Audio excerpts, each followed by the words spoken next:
Welcome to Jen's Daily Dish. Today we're making big batch quick dinner rolls. Yes, quick. These are pull-apart rolls that you can make at a moment's notice, and they're ready in under an hour and a half. Feel free to freeze half or eat them all. We're making them because who doesn't need rolls all the time? It's kind of a necessity. And also because big batch dinner rolls. Put another piece on the bread plate, baby. Big batch dinner rolls. Come and take a taste and bake with me. Yeah, let's bake. This recipe has very few ingredients, a lot of yeast, a little sugar, a little salt, some flour, water, milk. That is it. Let's do this. Half cup lukewarm water. 2 cups warm milk, 100 to 110 degrees.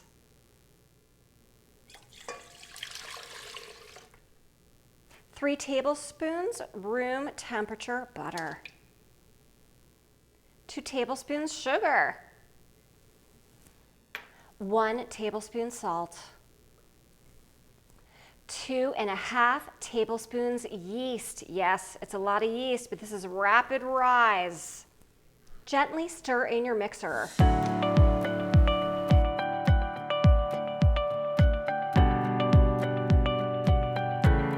Let it sit for 6 to 8 minutes until you see the yeast begin to foam. It's eating time. It got very foamy. Now we're going to add 5 cups of flour in until it forms a rough, shaggy mass. It's not going to come together at this point, and that is okay.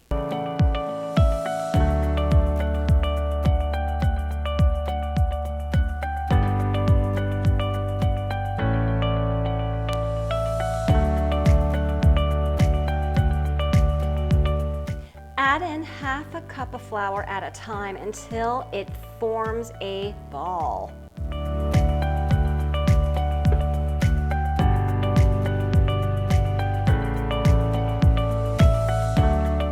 Once it forms a ball, it'll still feel a little wet, and that's okay as long as it's come together. Go ahead, knead by hand for 10 minutes or use your mixer, kneading 4 to 5 minutes. I always like to check my dough by hand, so I'm going to go ahead and do that now.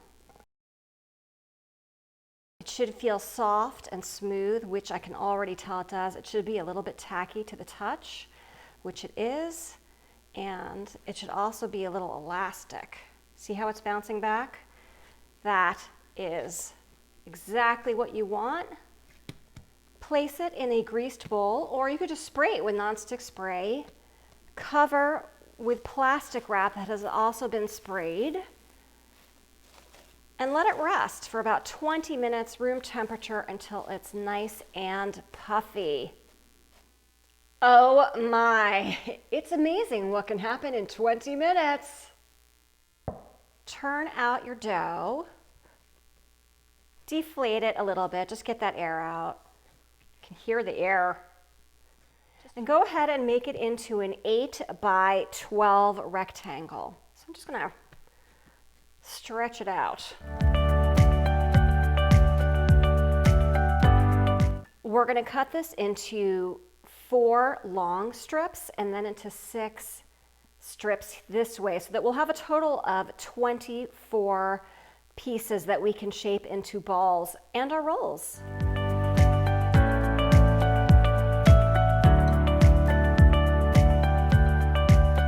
Shape each piece into a ball, just like you would a meatball, with your hands cupped, and you're going to place them on your tray.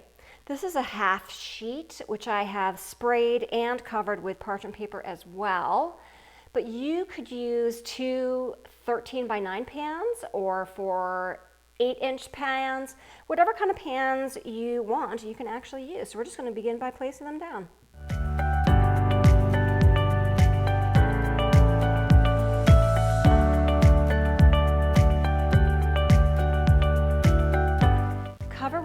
plastic wrap that you greased on one side and let them rise for another 20 to 25 minutes.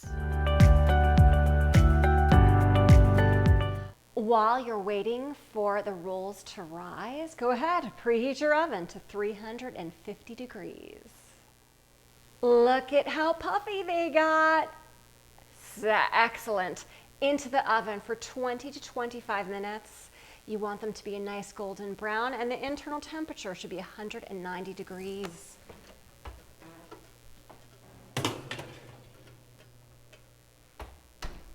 Time's up. They look golden brown. Let's check the temperature. It should read at least 190 degrees. Perfect.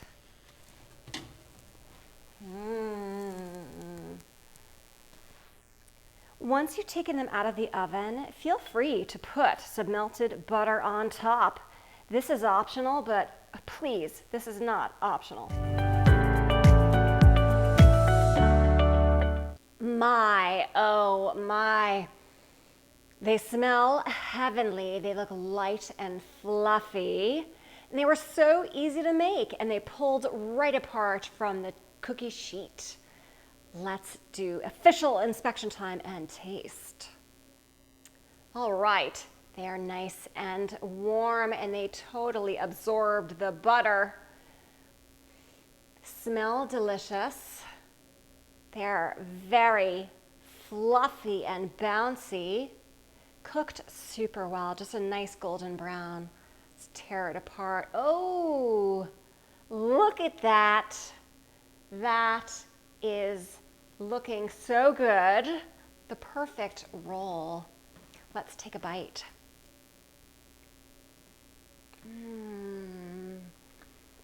It's light and fluffy and soft. This is a fantastic dinner roll. Forget the fact that it was so quick. Who cares? Makes it so much easier. These are just plain delicious. I would sort of say they're close to a Parker House roll.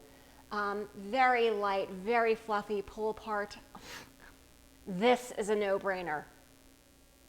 If I can make these big batch dinner rolls for the first time ever with you, you can too.